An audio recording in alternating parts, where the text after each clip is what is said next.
My YouTube channel. आज के इस वीडियो में हम सीखेंगे अमेरिकी स्वतंत्रता संग्राम क्लास 9 का ये वीडियो है और क्लास 9 का ये सेकंड चैप्टर है। तो इस वीडियो में हम लोग सीखेंगे इसके सारे क्वेश्चन आंसर ऑब्जेक्टिव्स। तो चलिए शुरू करते हैं। तो स्टूडेंट्स यहाँ पर देखेंगे सबसे पहले अभ्यास में वस्तुनिष्ठ प्रश्न है। तो वस्तुनिष्ठ प्रश्न में दिया गया पहला कि अमेरिका की राजधानी कहाँ है। तो अमेरिका की राजधानी कहाँ है, जैसा आप लोग जानते हैं वाशिंगटन में है। ठीक है, वाशिंगटन है। दूसरा है यहाँ पर कॉमन सेंस। कॉमन सेंस की रचना किसने की थी? तो कॉमन सेंस की रचना किया था टॉमस पेन। ठीक है, चलिए अब आगे देखते हैं। तीसरा नंबर स्टाम्प एक्ट, एक कानून बनाया गया था स्टाम्प पर। ठीक है ना, ये किस वर्ष पारित किया गया था? तो ये 1765 में पारित किया गया था। ठीक है, आगे देखते हैं। अमेरिकी स्वतंत्रता संग्राम में अंग्रेज़ों का सेनापति कौन था? तो अमेरिकी स्वतंत्रता संग्राम में अंग्रेज़ों का सेनापति जो था वो कॉर्नवालिस था। ठीक है, चलिए अब यहाँ पर 5 नंबर में अमेरिकी संविधान कब लागू हुआ? तो अमेरिकी संविधान लागू हुआ कब बताएंगे आप लोग? 1789 में। ठीक है, अमेरिका का संविधान लागू हुआ था। और इस वर्ष एक चीज़ और हुआ था, वो भी बताएंगे आप लोग कमेंट बॉक्स में क्या हुआ था। चलिए अब अगला है विश्व में प्रथम लिखित संविधान किस देश में लागू हुआ था? तो प्रथम लिखित संविधान अमेरिका में लागू हुआ था।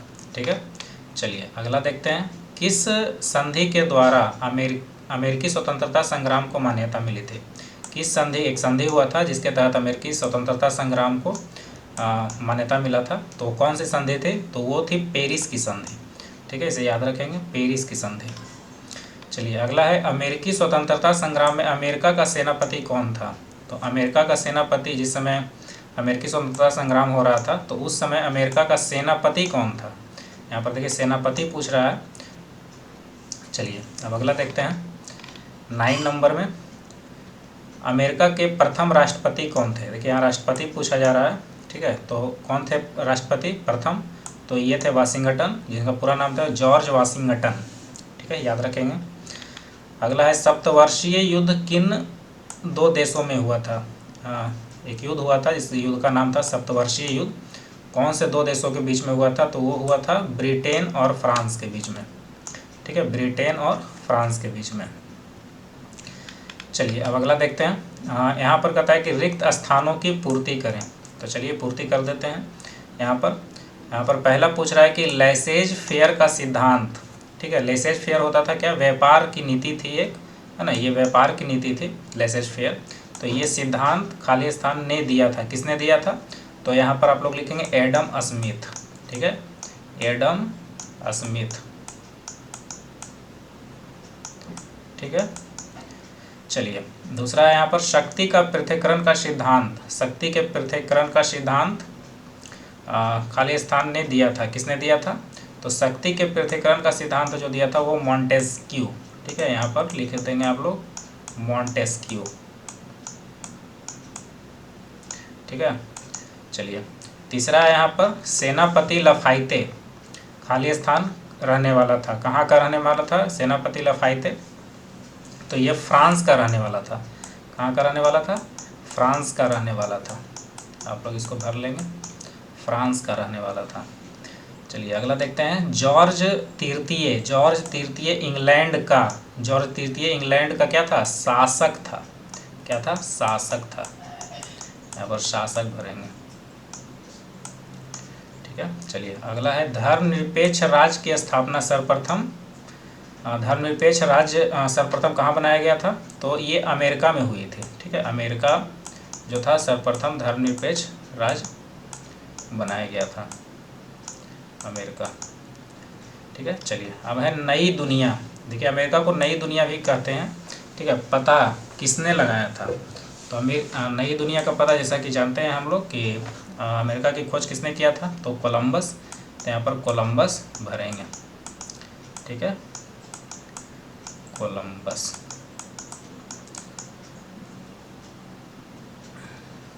7वां नंबर में देखेंगे अमेरिका। यहाँ पर अमेरिका होगा 7 नंबर में अमेरिका लिखा हुआ है, थोड़ा सा देख लेंगे। अमेरिका में अंग्रेज़ों के यानी अंग्रेज़ों के कितने खाली स्थान यहाँ पर उपनिवेश थे, कितने उपनिवेश थे? तो 13। कितने उपनिवेश थे? तो 13 उपनिवेश थे, 13 भरेंगे यहाँ पर।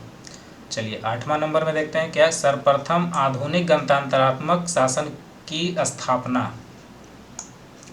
स्थापना कहाँ हुई थी? तो अमेरिका में हुई थी। यहाँ भी अमेरिका भरेंगे आप लोग, ठीक है, अमेरिका में हुई थी। चलिए 9 नंबर में देखते हैं, अमेरिकी स्वतंत्रता संग्राम का तात्कालिक कारण क्या था? तो Boston T party. Boston T party यहाँ पर भरेंगे, Boston T party, Boston T party, ठीक है। अगला है राइट्स ऑफ मैन की रचना किसने किया था? तो टॉमस पेन। यहाँ पर भर देंगे टॉमस पेन या फिर टॉमस जेफरसन भी उसको कहते हैं, तो आप शॉर्ट में भी भर सकते हैं, कोई दिक्कत नहीं है, टॉमस पेन, ठीक है, इसको भर देंगे। चलिए अब यहाँ पर देखते हैं, अगला है, यहाँ पर दिखा रहा है कि सही गलत कथन के चुनाव करें। यहाँ पर देखिए सही कौन सा है और कौन सा गलत है, को चुनाव करें तथा उसके सामने कोष्टक में उपर्युक्त चिन्ह अंकित करें। तो चलिए भाई करते हैं इसे। अगला देखिए यहाँ पर कह रहा है कि जॉर्ज वाशिंगटन अमेरिका के प्रथम प्रधानमंत्री थे। तो देखिए यहाँ पर प्रधानमंत्री लिखा हुआ है, ये प्रधानमंत्री नहीं थे बल्कि क्या थे? राष्ट्रपति थे, तो ये गलत हो जाएगा, ठीक है। चलिए उसके बाद है सेकेंड में, अमेरिका यूरोप महादेश में स्थित है। यूरोप महादेश में स्थित है? नहीं, ठीक है। चलिए उसके बाद है यहाँ पर, अमेरिकी स्वतंत्रता संग्राम के दौरान स्वाधीनता के पुत्र एवं पुत्री नामक संगठन का निर्माण हुआ था। तो जी हाँ बिल्कुल हुआ था, इसको सही करेंगे। उसके बाद 4 नंबर में, अमेरिका की खोज कोलंबस ने नहीं किया था। देखिए यहाँ नहीं किया था लिखा हुआ है, यानी कोलंबस ने ही किया था, तो यहाँ पर क्या हो जाएगा? ये गलत हो जाएगा, ठीक है। चलिए अब अगला देखते हैं, अगला पेज में आइए। यहाँ पर अमेरिका स्वतंत्रता संग्राम में फ्रांस ने इंग्लैंड के साथ किया था। अमेरिका स्वतंत्रता संग्राम में फ्रांस ने इंग्लैंड के साथ दिया था, यहाँ लिखा हुआ है साथ दिया था, तो नहीं, ये साथ नहीं दिया था। उसके बाद 6 नंबर में, अमेरिकी स्वतंत्रता की घोषणा पत्र जेफरसन ने तैयार किया था। तो जी हाँ बिल्कुल ये सही होगा। और स्टाम्प एक्ट ग्रेनवेले के समय में पारित हुआ था, तो ये भी सही है, ग्रेनवेले के टाइम में ये स्टाम्प एक्ट लगाया गया था, कानून बनाया गया था। चलिए अब यहाँ पर देखते हैं कि 10 शब्दों में उत्तर दें, ठीक है। तो यहाँ पर कह रहा है कि पहला क्या है? गणतंत्र, मौलिक अधिकार, मताधिकार, उपनिवेश, राजतंत्र, ठीक है, इसको हम लोग देखेंगे। और यहाँ ये लघु उत्तरीय प्रश्न देखेंगे, ठीक है। चलिए तो यहाँ पे देखिए अति लघु उत्तरीय प्रश्न, ठीक है। चलिए आगे देखते हैं। पहला में क्या था आपका? गणतंत्र। तो गणतंत्र किसे कहते हैं? तो जनता का शासन, जनता के लिए जनता द्वारा निर्वाचित प्रतिनिधियों के द्वारा, यानी कि जिस देश में जनता का शासन होता है ना, उसे गणतंत्र कहा जाता है, ठीक है। चलिए अब यहाँ पर है, दूसरा में है कि मौलिक अधिकार। तो संविधान द्वारा देश के नागरिकों को दिया गया अधिकार। हमारे देश में भी मौलिक अधिकार है, तो प्रत्येक देश में होता है ये अपना अपना संविधान के अनुसार। तो जो संविधान के द्वारा दिया गया अधिकार होता है नागरिकों को, वो मौलिक अधिकार कहलाता है, ठीक है। तीसरा है मताधिकार, यानी कि वोट देने का अधिकार, यानी प्रत्येक वयस्क के शासन के प्रतिनिधि चुनने का अधिकार होता है। हमारे भी देश में 18 वर्ष से ऊपर के उम्र के लोगों को वोट देने का अधिकार है, तो उसी को मताधिकार कहते हैं। तो ये मताधिकार उसी को मिलता है जो उस देश के निवासी होते हैं, यानी उस देश के जो नागरिक होते हैं। चलिए उसके बाद उपनिवेश, शक्ति संपन्न देशों द्वारा कमज़ोर देशों का भूभाग पर बस जाना, यानी जो शक्तिशाली देश है किसी कमज़ोर देश पर शासन कर लिया तो उपनिवेश कहलाएगा, ठीक है। अगला है राजतंत्र। राजतंत्र का मतलब होता है राजा द्वारा शासित राज्य को राजतंत्र कहते हैं, यानी कि जिस देश में राजा का शासन चलता है वहाँ पर राजतंत्र होता है, जबकि एक होता है लोकतंत्र, जहाँ पर जनता का शासन होता है वहाँ पर लोकतंत्र कहते हैं। अगला यहाँ पर लघु उत्तरीय प्रश्न। तो लघु उत्तरीय प्रश्न में देखेंगे हम लोग, कहता है कि अमेरिका या नई दुनिया की खोज क्यों हुई। तो यहाँ पर आप देखेंगे कि अमेरिका या नई दुनिया की खोज स्पेन के महत्वपूर्ण उपलब्धि थी।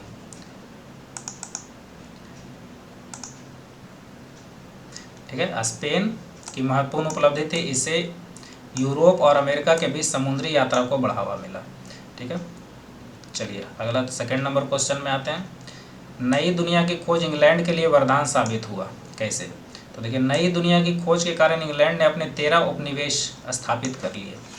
इनका प्रशासन इंग्लैंड में प्रचलित प्रशासनिक व्यवस्था के अनुरूप होता था। इसने अमेरिका के भरपूर दोहन किया, जिससे कि उनकी आर्थिक स्थिति समृद्ध होती चली गई। तो इंग्लैंड की आर्थिक स्थिति जो है काफ़ी बढ़ते गया, अच्छा होते गया। ठीक है, चलिए अगला क्वेश्चन है कि मुक्त व्यापार के सिद्धांत ने उपनिवेशवासियों को क्रांति के लिए कैसे प्रेरित किया कैसे? उपनिवेशवाद का बुनियादी सिद्धांत उपनिवेशियों के आर्थिक शोषण एवं उनके संसाधनों का दोहन करना था। इसी के विरोध में मुक्त व्यापार की धारणा विकसित हो रही थी, जिससे राज्य द्वारा व्यापार को नियंत्रित करने का विरोध किया गया था। इस सिद्धांत के अनुसार उपनिवेशवासी अपने व्यापार और अन्य क्रियाकलापों में इंग्लैंड के हस्तक्षेप के नापसंद करते थे।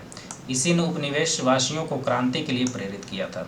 चूँकि इंग्लैंड को सब लोग पसंद नहीं करते थे, चूँकि वो उपनिवेश बना करके रखे हुए थे सभी को, इसीलिए वहाँ पर एक क्रांति के लिए सब लोगों में जागरूक हुआ। चलिए अगला है यहाँ पर कि अमेरिकी स्वतंत्रता संग्राम ने फ्रांस पर भी प्रभाव डाला, कैसे? तो अमेरिकी स्वतंत्रता संग्राम में क्या हुआ था कि यहाँ पर फ्रांस पर कैसे प्रभाव डाला, उसके बारे में देखते हैं। तो अमेरिकी स्वतंत्रता संग्राम ने फ्रांस पर भी प्रभाव डाला। इस संग्राम में लफायते के नेतृत्व में फ्रांसीसी सैनिकों ने भी भाग लिया था। युद्ध के बाद जब वे अपने देश लौटे, तब उन्होंने वहाँ की जनता से निरंकुश राजतंत्र के प्रति जागरूक करने का प्रयास किया, और दूसरी ओर फ्रांस की अर्थव्यवस्था भी बुरी तरह प्रभावित हो गई थी। तो इस तरह से अमेरिकी स्वतंत्रता संग्राम में फ्रांस पर भी प्रभाव डाला था। ठीक है, चलिए अगला देखते हैं। प्रश्न संख्या 5 है यहाँ पर कि क्या अमेरिकी स्वतंत्रता संग्राम के परिणामों ने औपनिवेशिक विश्व को प्रभावित किया था? तो बिल्कुल किया था। यहाँ पर प्रभावित किया था कि अब सभी उपनिवेश अपनी अपनी स्वतंत्रता की प्राप्ति तथा अपनी आज़ादी के लिए व्यग्र हो उठे थे। यह एक ऐसा विद्रोह था जिसने उपनिवेशवासियों में नव चेतना का संचार किया था। ठीक है, तो यहाँ पर क्या हो गया था, सभी लोगों को प्रभावित किया था अमेरिकी स्वतंत्रता संग्राम। ठीक है, तो ये था आपका लघु उत्तरीय प्रश्न और अति लघु उत्तरीय प्रश्न। तो इसका सॉल्यूशन था। आप लोग को ये वीडियो पसंद आया तो लाइक कीजिए, चैनल पर नए हैं तो सब्सक्राइब कीजिए। मिलते हैं अगले वीडियो में। Thanks for watching.